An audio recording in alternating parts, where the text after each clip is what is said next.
Hello guys, welcome to my YouTube channel subject teacher. Guys, मैं आपको अपनी videos में 10th क्लास का मैथ्स फुल कोर्स कराऊंगा। और गाइस, आपको 10th क्लास का मैथ्स पढ़ना है तो इस चैनल को सब्सक्राइब कर लीजिए ताकि आपको मेरी वीडियोस टाइम टू टाइम मिलती रहे। तो गाइस, आज हम शुरू कर रहे हैं एक्सरसाइज 9.1 चैप्टर 9, ठीक है, एप्लीकेशन ऑफ ट्रिग्नोमेट्री। तो गाइस, ये चैप्टर 9 कराने से पहले गाइस आपको ना जो चैप्टर 8 है ना ट्रिग्नोमेट्री, वो आता होना चाहिए, ठीक है। और अगर वो नहीं भी आता ना, पर अगर वो आता होगा तो बहुत अच्छा परफेक्ट ही समझ आएगा आपको, ठीक है। अगर वो नहीं भी आता तो आपको ये वाले फॉर्मूलाज लर्न होने चाहिए जो मैंने आपको application sorry introduction of trigonometry में कराए थे। Sine theta, cos theta, tan theta. Sine theta का फॉर्मूला क्या होता है? परपेंडिकुलर अपॉन में hypo. cos theta base upon में hypo. tan theta perpendicular upon में बेस, ठीक है। जो मैंने आप मेरी क्लास देख लो, चैप्टर 8 की पहली क्लास हुई है, ठीक है, उसमें मैंने फॉर्मूला समझाए थे आपको, ठीक है। ये फॉर्मूलाज आपको लर्न होने चाहिए, ठीक है। साइन थीटा क्या होता है? 1/कोसेक थीटा। ये सब मैंने समझा हुआ है आपको, ठीक है। ये फॉर्मूलाज कैसे आए? साइन थीटा क्या होता है? परपेंडिकुलर अपॉन में hypo. cos theta base upon में hypo. tan theta perpendicular upon में बेस, ठीक है। तो ये सब आपको लर्न होने चाहिए इस चैप्टर के लिए, वरना चैप्टर बिल्कुल भी नहीं हो पाएगा आपसे, ठीक है। और क्या लर्न होना चाहिए इसमें? इसमें होना चाहिए और ये ट्रिग्नोमेट्रिक रेशियोज, ठीक है। ट्रिग्नोमेट्रिक रेशियोज मेरी अलग से एक वीडियो भी बनी हुई है कि how to learn trigonometric ratios, ठीक है। वो भी आप देख सकते हो मेरे चैनल में जाके, ठीक है। तो ये गाइस, ये दोनों चीजें यूज होंगी। एक जो मैंने अभी आपको रजिस्टर दिखाया वो वाला फॉर्मूलाज, और ये ट्रिग्नोमेट्रिक रेशियोज, ये इस चैप्टर में होंगी ही होंगी यूज, ठीक है। तो अब हम देखते हैं क्वेश्चन फर्स्ट, ठीक है। क्वेश्चन फर्स्ट कह रहा है कि a circus artist is climbing a 20 metre long rope, ठीक है। यहाँ तक कह रहा है कि a circus artist is climbing 20 metre long rope which is tightly stretched and tight from the top of vertical pole to the ground, ठीक है। मैं समझाता हूँ क्या कह रहा है। कह रहा है जैसे कह रहा है कोई वर्टिकल पोल है, ठीक है। कोई ये वर्टिकल पोल है, ठीक है। उस पोल पे कह रहा है कि हमारा सर्कस आर्टिस्ट है ना, वो क्लाइम कर रहा है 20 मीटर लॉन्ग रोप, ठीक है। रोप हमारी ऐसे बनी हुई है, ठीक है। वो उसके ऊपर चढ़ रहा है ऐसे, एक सर्कस आर्टिस्ट, वो इस वर्टिकल पोल पे बंधी हुई है, ठीक है। यहाँ तक ये कह रहे हैं from the top of the vertical pole to the ground. Pole to the ground, ground पे मैंने बना दी, ठीक है। यहाँ से ऊपर जा रहा है वो, ठीक है। फाइंड द हाइट ऑफ पोल, कह रहा है कि पोल की हाइट निकालो, एक तो ये निकालना है हमें, ठीक है। Find the height of pole if the angle made by the rope, angle made by the rope, ये रोप है हमारी, ये हमारा वर्टिकल पोल है, वर्टिकल पोल, ठीक है। तो ये हमारी रोप है। तो कह रहा है कि if the angle made by the rope with the ground level is 30 degree. जो ग्राउंड है ना, ये हमारा ग्राउंड होता है जिस पे बन रहा है। तो ये कह रहा है कि जो ये रोप है ना, वो 30 डिग्री एंगल बना रही है ग्राउंड से। तो मैंने इतना बना दिया, ठीक है। फिर कह रहा है find the height of pole, height of pole निकालनी है, बस हमें ये निकालना है। अब देखो ये कितना इजी क्वेश्चन है, अब आप एक सेकंड में कर लोगे अगर आपको ये ट्रिग्नोमेट्रिक रेशियोज पता है और वो फॉर्मूलाज पता है, ठीक है। Sign theta, cos theta, tan theta का, ठीक है। अब देखो कैसे यूज होंगी। देखो सबसे पहले मेरे को पता है, इसको मैं सबसे पहले ट्रायंगल को नाम दे देता हूँ ए, बी और सी, ठीक है। अब मेरे को पता है, मेरे को दिया क्या हुआ है, मेरे को दिया हुआ है 20 मीटर लॉन्ग रोप है। देखो क्वेश्चन में लिखा हुआ है 20 मीटर लॉन्ग रोप। तो ये रोप कितनी हुई? 20 मीटर, ठीक है। रोप तो हमारी 20 मीटर हो गई, ठीक है। अब इसके बाद मुझे निकालना क्या है? ये निकालना है। अब मैं दिमाग से सोचूंगा कि मेरा इसमें ये तो हमारा परपेंडिकुलर है। देखो जो वर्टिकल होता है ना, वो हमेशा परपेंडिकुलर होता है। वर्टिकल बोल बिल्कुल स्ट्रेट ऐसे होता है, स्ट्रेट परपेंडिकुलर, ठीक है।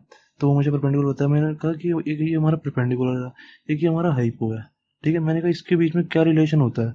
मुझे याद आ गया कि मेरे को पता है कि साइन थीटा का फॉर्मूला होता है परपेंडिकुलर अपॉन में हाइपो। मुझे फॉर्मूला पता है इसका, ठीक है। साइन थीटा का फॉर्मूला परपेंडिकुलर अपॉन में हाइपो। अब थीटा क्या है? साइन थीटा इधर ये है, ठीक है। थीटा है 30 डिग्री, तो साइन थीटा की जगह मैं 30 डिग्री डाल दूंगा, बस अब क्वेश्चन खत्म हो गया बिल्कुल, ठीक है। थीटा की जगह 30 डिग्री डाल दूंगा और परपेंडिकुलर की जगह परपेंडिकुलर डाल दूंगा। मैंने आपको बताया हुआ थीटा के सामने वाला एंगल हमेशा परपेंडिकुलर होता है, ठीक है। बस चैप्टर 8 तो जरूर से कर लें, ठीक है। वो आपको 11th में भी यूज होगा, 12th में भी यूज होगा। तो चैप्टर 8 जरूर आना चाहिए आपको, वरना आप बहुत मतलब गड़बड़ हो जाएगी, ठीक है। तो sine 30 is equal to perpendicular, perpendicular क्या है हमारा ये, ठीक है, A B, A B upon में हाइपो। परपेंडिकुलर अपॉन में हाइपो, हाइपो क्या है हमारी ये 20 मीटर, ए सी, ठीक है। अभी फॉर्मूला से लिखते हैं बस ये। तो अब क्या करेंगे, ए बी की जगह मैं डाल दूंगा ए बी रहेगा, ए बी में मुझे वैल्यू निकालनी है, और ए सी की जगह 20 डाल दूंगा, ठीक है। और साइन 30 की जगह क्या डालूंगा? साइन 30 की वैल्यू मुझे पता है 1/2। देखो इससे साइन 30 की वैल्यू क्या है, साइन 30 की वैल्यू 1/2। यहाँ से मेरे को तो लर्न है सारी है बिल्कुल टिप टू टिप, आपको भी लर्न होनी चाहिए। साइन 30 की जगह मैंने 1/2 डाल दिया, ठीक है। तो अब ए बी की वैल्यू आ जाएगी, A B is equal to 20 को ऊपर ले जाऊंगा, 1/2 इंटू में 20, 2 10 20, that's it, A B is equal to 10 answer. अभी मीटर जरूर लगाएंगे इसके पीछे, ठीक है, क्योंकि हमारा क्वेश्चन है 20 मीटर रोक दिया हुआ, तो आंसर मीटर में आएगा, ठीक है। मीटर नहीं लगाओगे तो मार्क्स कट जाते हैं, ठीक है। तो A B equal to 10 metre आ गया, तो हमारा ए बी आ गया। बस ये निकालना था हमें, वर्टिकल पोल की लेंथ ही तो निकालनी थी, हमारी वर्टिकल पोल ए बी है, तो हमारा आंसर आ गया, ठीक है। अब इस पूरी एक्सरसाइज में यही वाला फॉर्मूला ही यूज होगा, ठीक है। पी पंडित बद्री प्रसाद अपॉन में हर हर बोले, ये मैंने आपको बताया हुआ है कैसे लर्न करते हैं, ठीक है। पहले वाला क्या होता है, साइन थीटा, दूसरे वाला का फॉर्मूला होता है कॉस थीटा, तीसरे वाला फॉर्मूला होता है टेन थीटा का, ठीक है। ये वाला साइन थीटा का, सेकंड वाला बी अपॉन में एच कॉस थीटा, फिर टेन थीटा, ठीक है। बस ये लर्न होना चाहिए, और ट्रिग्नोमेट्री के रेशियोज लर्न होने चाहिए, ये क्वेश्चन सारे हो जाएंगे आपसे, ठीक है। अब देखो गाइज, एक और चीज इस चैप्टर में याद रखनी है, ठीक है। मैंने आपको चैप्टर 8 में भी बताई थी ये बात, कि हमें परपेंडिकुलर जो बेस होता है ना, इधर तो ये परपेंडिकुलर ये बेस दिख रहा है मुझे, पर ये कई बार जब हमारे एंगल ये वाला होता है ना, अब जैसे हमारा एंगल ये वाला हो गया, ये वाला एंगल इस वाले एंगल के हिसाब से निकालना है मुझे, ठीक है। तो इस वाले एंगल के हिसाब से हमारा परपेंडिकुलर पता क्या होगा, इस वाले एंगल के हिसाब से परपेंडिकुलर होता क्या है, जिस जिस जिस थीटा के हिसाब से हम निकाल रहे होते हैं ना परपेंडिकुलर, उस थीटा से वो टच नहीं करनी चाहिए लाइन, ठीक है। अब इस वाले अभी हमने इस वाले 30 डिग्री एंगल के हिसाब से निकाला, साइन 30 डिग्री के हिसाब से निकाला, अगर हमें ये दिया होता है यहाँ पे साइन 45, ठीक है, इसके हिसाब से निकालो कि ये वर्टिकल पोल की लेंथ क्या है, ठीक है, इसकी लेंथ, तो इसके हिसाब से लगाती, क्योंकि इसके हिसाब से हमारा परपेंडिकुलर होगा ये वाला, और 30 डिग्री के हिसाब से तो परपेंडिकुलर ये वाला। अब ये निकालते कैसे हैं कि जो जिस एंगल से जो भी लाइन टच नहीं कर रही होती, ठीक है, जो भी ये एंगल हमारा, अब इससे कौन सी लाइन टच नहीं कर रही, ये वाली भी टच कर रही है, ये वाली भी टच कर रही है, पर जो टच नहीं कर रही वो परपेंडिकुलर होती है, तो ये वाली परपेंडिकुलर होगी। अब इस वाले एंगल से कौन सी लाइन टच नहीं कर रही थी, ये वाली लाइन टच नहीं कर रही थी, तो ये परपेंडिकुलर होगी, ठीक है। हाइपो तो हमें क्लियर दिख ही जाता है, हाइपो टेढ़ा होता है, बाकी ये परपेंडिकुलर होगी, तो बची वाली क्या होती है, बेस होती है, ठीक है। तो ऐसे निकालते हैं। क्वेश्चन फर्स्ट हो गया हमारा कंप्लीट। अब देखते हैं क्वेश्चन सेकंड। क्वेश्चन सेकंड क्या कह रहा है, क्वेश्चन सेकंड कह रहा है, a tree breaks due to storm and the broken part bends so that the top of the tree touches the ground, ठीक है। कह रहा है कि एक ट्री है, ठीक है, एक कोई ट्री है, ठीक है, ये कोई ट्री है, ठीक है, यहाँ तक है ये ट्री, ठीक है। वो कह रहा है जब कोई तूफान आया ना तो वो ट्री गिर गया, ठीक है, bend so that the top of the tree touches the ground. तो अब ये ट्री यहाँ से कट के गिर गया, तो ये ना ऐसे गिर गया ग्राउंड पे, ठीक है, गिर गया ग्राउंड पे, एंड कह रहा है मेकिंग एन एंगल 30 डिग्री। तो ये जब गिरा ना तो कह रहा है कि यहाँ पे एंगल 30 डिग्री बनाने लग गया, ठीक है। तो मैंने लिख दिया 30 डिग्री एंगल बना रहा है, ठीक है। थोड़ा ना इसको फिगर को बड़ा कर देता हूँ मैं, ठीक है, ग्राउंड को थोड़ा नीचे रह गया ना उसमें।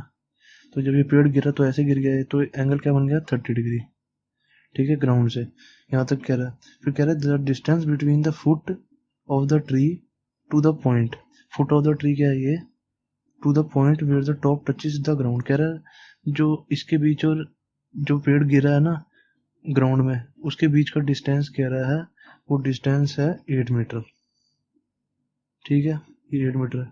Find the height of tree.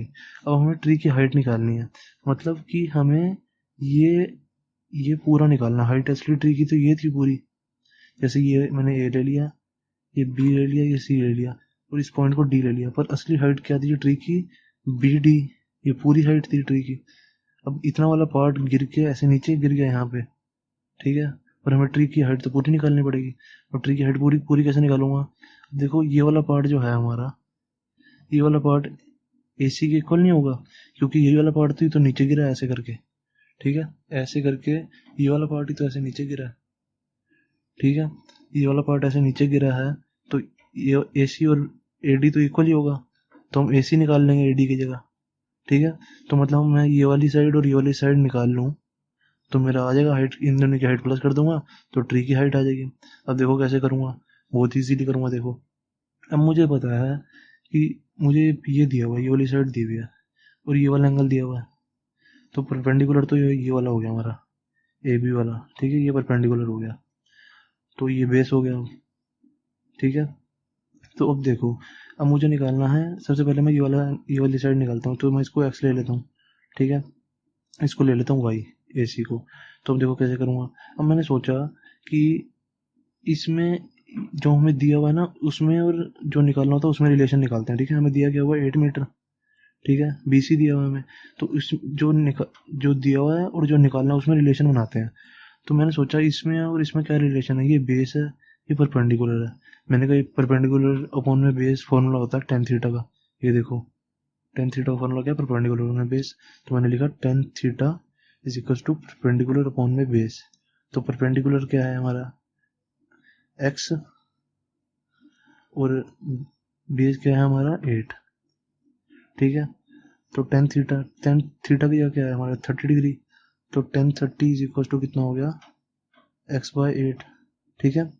सबसे पहले गाइस जब क्वेश्चन शुरू करेंगे ना, सबसे पहले लिखेंगे कि लेट ए बी, हमने इसको एक्स लिया है, तो सबसे पहले लिखेंगे let A B is equal to X और A C is equal to Y, ठीक है।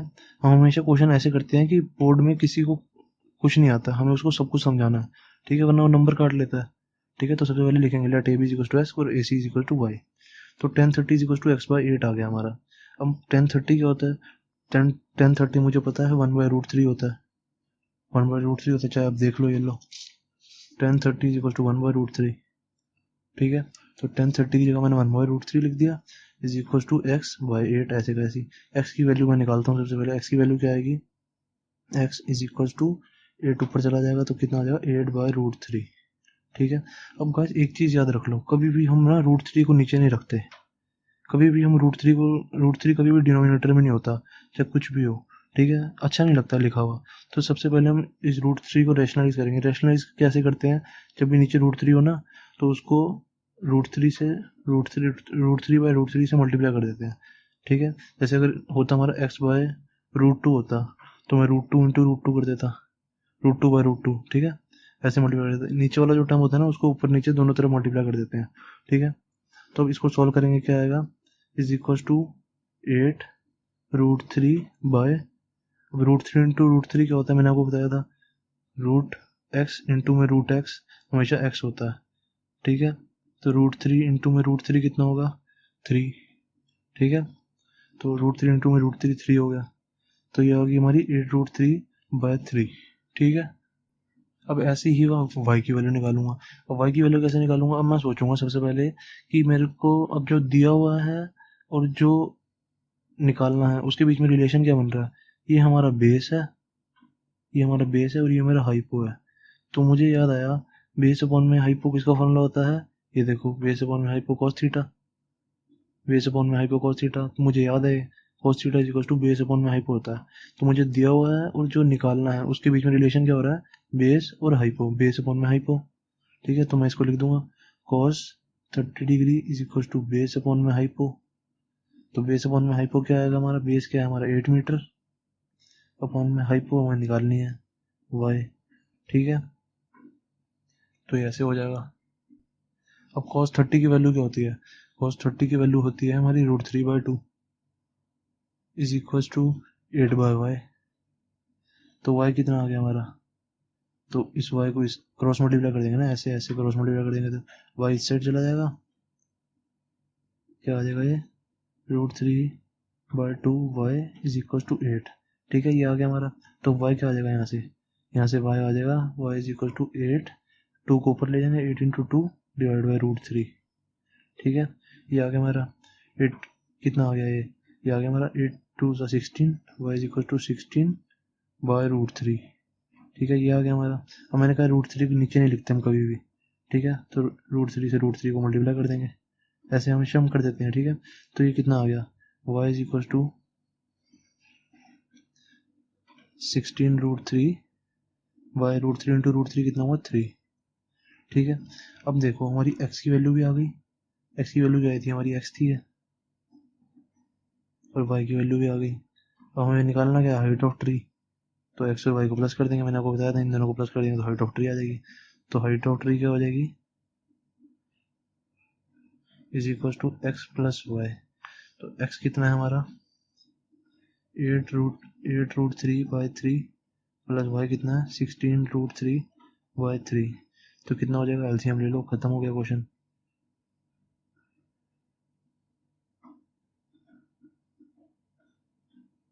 24√3/3, 3 8 से 24 कट गया ये। तो कितना आंसर आ गया हमारा 8√3। मीटर जरूर लिखना है एंड में, ठीक है। x + y = 8√3 आंसर, ठीक है। दैट्स इट, इजी था क्वेश्चन ये, ठीक है। तो गाइस अब हम देखते हैं क्वेश्चन थर्ड। क्वेश्चन थर्ड का कह रहा है हमारा, कह रहा है कि contractor plans to install 2 slides, ठीक है। कह रहा है कि एक कोई कॉन्ट्रैक्टर है, वो प्लान करता है कि 2 स्लाइड्स बनाए पार्क में। जैसे वो स्लाइड्स नहीं होती हमारी, जो हम जो झूला झूलते हैं ऐसे, जिसपे सीढ़ी लगी होती है और ऐसे होता है वो। कह रहा है ऐसी 2 स्लाइड्स बनाने को सोच रहा है, ठीक है। For the children below age of 5 years she prefers to have slide whose top is at height of 1.5 metre. कह रहा है जो जो चिल्ड्रन 5 साल से छोटे हैं, ठीक है, जो चिल्ड्रन 5 साल से छोटे हैं उनके लिए 1.5 मीटर की स्लाइड होगी, ठीक है। ये 1.5 मीटर की हाइट पे स्लाइड होगी, ठीक है। तो ये मैंने स्लाइड बना दी अब, ठीक है। ये 1.5 मीटर की हाइट तक के बच्चों के लिए है, जो जो 5 इयर्स से कम है, ठीक है। 1.5 मीटर इसकी हाइट है, और जो बच्चे 5 साल से कम है, ठीक है। और फिर कह रहा है कि आगे and is inclined at an angle of 30 degree. जो ये इंक्लाइंड हो रही है ना, ये इंक्लाइंड हो रही है वो 30 डिग्री एंगल पे हो रही है, ठीक है। जितना क्वेश्चन कह रहा है इतना मैंने भी बना दिया। To the ground where as for elder children she wants to have a steep slide. कह रहा है कि जो ये तो 5 साल के बच्चों के लिए है, ठीक है, 5 इयर्स के लिए। कह रहा है जो कई बार बड़े बच्चे भी झूलते हैं, तो कह रहा है जो बड़े बच्चे हैं ना, उनके लिए थोड़ी बड़ी बड़ी स्लाइड्स बनाएंगे। कह रहा है कि she wants to have a steep slide at a height of 3 metre. ये हाइट 3 मीटर की होगी एल्डर बच्चों के लिए, ठीक है। एल्डर बच्चों के लिए हाइट 3 मीटर की होगी, and is inclined at an angle of 60 degree. तो इसका एंगल क्या होगा, कह रहा है वो इंक्लाइंड होगी 60 डिग्री एंगल पे टू द ग्राउंड। तो मैंने ऐसे बना दिया, ग्राउंड है हमारा, इसका ये भी ग्राउंड है, ठीक है। इतना बना दिया, जो क्वेश्चन कह रहा था उतना मैंने कर दिया। फिर कह रहा है what should be the length of the slide in each case. अब दोनों केसेस में लेंथ ऑफ स्लाइड निकालनी है मैंने। मतलब स्लाइड क्या है हमारी, ये वाली और ये वाली, मतलब हमें ये निकालनी है और ये निकालनी है, ठीक है। That's so simple. तो मैं इसको नाम दे देता हूँ, ये ए हो गया, ये बी हो गया, ये सी हो गया, ये डी, ई और ये एफ, ठीक है। अब देखो कैसे निकालूंगा मैं ये। अब मुझे पता है, अब देखो मैंने आपको बताया था कि उन दोनों में रिलेशन बनाते हैं। एक तो जो हमें दिया होता है उसमें रिलेशन, और जो निकालना होता है उसमें रिलेशन बनाना होता है। अब मैंने कहा कि ये हमारा परपेंडिकुलर है, ठीक है, और ये चीज हमारी हाइपो है। तो परपेंडिकुलर और हाइपो में हमारा कौन सा फॉर्मूला यूज होता है, यही वाला, पी बी पंडित बद्री प्रसाद अपन में हर हर बोले, ठीक है। ये हर जगह लिख लेना, ठीक है। अब मैंने सोच देखा कि परपेंडिकुलर और हाइपो में मेरा कौन सा फॉर्मूला यूज हो रहा है, परपेंडिकुलर और हाइपो में मेरा साइन थीटा यूज हो रहा है, ठीक है। तो मैं बस यही ऐसे मैं निकाल देता हूँ, sine theta is equal to perpendicular upon में हाइपो। बस हमें उसी उसी के बीच में रिलेशन बनाना होता है। जो एक तो हमें जो नहीं दी, मतलब जो हमें दिया होता है एक तो वो, और एक जो हमें निकालना होता है, ठीक है। इन्हीं दोनों के बीच में तीसरी साइड नहीं, कुछ इसको नहीं लेना होता, ठीक है ना। एक जो हमें दिया होता है और एक जो हमें निकालना होता है, उसके बीच में रिलेशन बस। तो परपेंडिकुलर अपॉन में हाइपो आ गया। परपेंडिकुलर क्या है हमारा 1.5, ठीक है। और हाइपो कितनी है हमारी, हाइपो हमें निकालनी है AC, ठीक है। और थीटा की जगह मैं साइन 30 लिख दूंगा, क्योंकि थीटा तो हमारा साइन 30 है ना, 30 है थीटा, जो 30 is equal to 1.5 by AC, ठीक है। थीटा की जगह मैंने 30 लिख दिया, तो साइन 30 क्या होता है, और साइन 30 होता है, मैंने आपको बताया था, साइन 30 देखो क्या होगा, साइन 30 1/2, ठीक है। ये तो बिल्कुल लर्न होनी चाहिए, बिल्कुल, ठीक है ना। ये बस मैं आपको इसलिए दिखाता हूँ ताकि आपको पता लग जाए कि 1/2 ही होता है, ठीक है। वरना ये तो अब तक तो आपको लर्न होना चाहिए, क्योंकि आपने 8 चैप्टर कर लिया होगा। अब तक तो बिल्कुल लर्न होनी चाहिए ट्रिग्नोमेट्रिक रेशियोज, ठीक है। साइन 30 क्या होता है हमारा 1/2 is equal to 1.5 by AC। तो AC कितना आ जाएगा, AC इधर से मैं निकाल लूंगा, AC is equal to, cross multiply कर दूंगा ना, AC ऊपर चला गया, AC इंटू में 1 हो गया, और इधर क्या आ गया 1.5 इंटू में 2। AC कितना आ गया हमारा 3, ठीक है। दैट्स इट, 3 मीटर होगा, ठीक है। ये मीटर और सेंटीमीटर का जरूर ध्यान रखना, अगर यहाँ पे सेंटीमीटर होता तो मैं यहाँ पे सेंटीमीटर लिखता, ठीक है, वरना इसके मार्क्स कट जाते हैं। अब ऐसे ही इसके साथ करूंगा। देखो मैंने सोचा कि इसके और इसके बीच में क्या रिलेशन होगा, ये परपेंडिकुलर है या हाइपो है, वही सेम हो जाएगा, साइन 60 डिग्री, सेम क्वेश्चन है बिल्कुल, sine 60 degree is equal to perpendicular upon में हाइप। परपेंडिकुलर कितना है 3, और हाइपो कितना है हमारा निकालना है हमें, DF, ठीक है। तो साइन 60 क्या होता है, साइन 60 होता है हमारा √3/2, ठीक है। ये सब मुझे लर्न है। अब आपको तो ये देख लो, साइन 60 √3/2 है, देख लो साइन 60 √3/2, ठीक है। तो √3/2 इज इक्वल टू 3/df। अब df क्या आ जाएगा हमारा, क्रॉस मल्टीप्लाई कर दूंगा मैं, ठीक है। ऐसे क्रॉस मल्टीप्लाई हो जाता है, df ऊपर चला जाएगा, df इंटू में √3 इज इक्वल टू 3 इंटू 2, 2 ऊपर चला जाएगा, 3 इंटू में 2 इज इक्वल टू 6। तो ये क्या आ गया, df is equal to df into में √3 इज इक्वल टू 6। तो df क्या आ गया हमारा, df इज इक्वल टू 6/√3, ठीक है। इतना हो गया हमारा।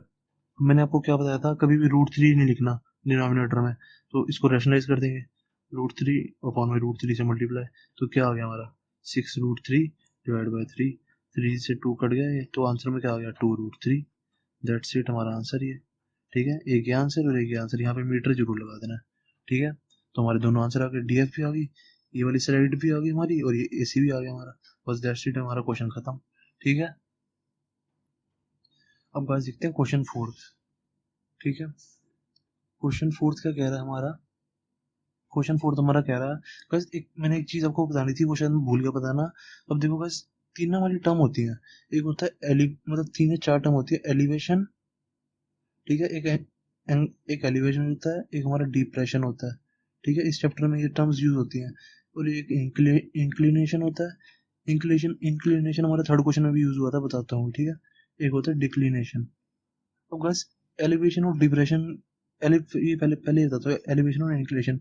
एलिवेशन होता है जैसे हम इस पॉइंट से हम कहीं देख रहे हैं, जैसे ये कोई टावर है, ठीक है, ये कोई टावर है, ठीक है। इस हम नीचे ग्राउंड से जब किसी पॉइंट को देख रहे हैं ना ऊपर, तो होता है एलिवेशन, ठीक है, होता है एलिवेशन, एंगल ऑफ एलिवेशन, मतलब एलिवेशन एंगल है, ठीक है। ये होता है हमारा angle of elevation, angle of elevation, ठीक है। ये बहुत आसान है, कोई दिक्कत नहीं होगी। जो हम नीचे से देख रहे होते हैं ना ऊपर टावर की तरफ, वो होता है एंगल ऑफ एलिवेशन, नीचे जो एंगल बनता है, ठीक है। और उसी को ये एंगल ऑफ इंक्लिनेशन भी कहते हैं, ठीक है ना। एंगल ऑफ एलिवेशन और एंगल ऑफ इंक्लिनेशन एक ही बात है, और ये भी एक ही बात है, डिप्रेशन और डिक्लिनेशन। और डिप्रेशन और डिक्लिनेशन क्या होता है, जैसे देखो, अब हम ये कोई टावर पे खड़े हैं, ऊपर खड़े हैं, ठीक है। अब हम ये कोई टावर पे खड़े हैं और हम नीचे कहीं जमीन पे देख रहे हैं, ठीक है। अब हम नीचे कहीं कोई ये पॉइंट है, यहाँ पे कोई पत्थर पड़ा है, यहाँ पे हम उस टावर से इस पत्थर पे देख रहे हैं, तो ये कोई एंगल बनेगा हमारा, ये हमारा एंगल बनेगा।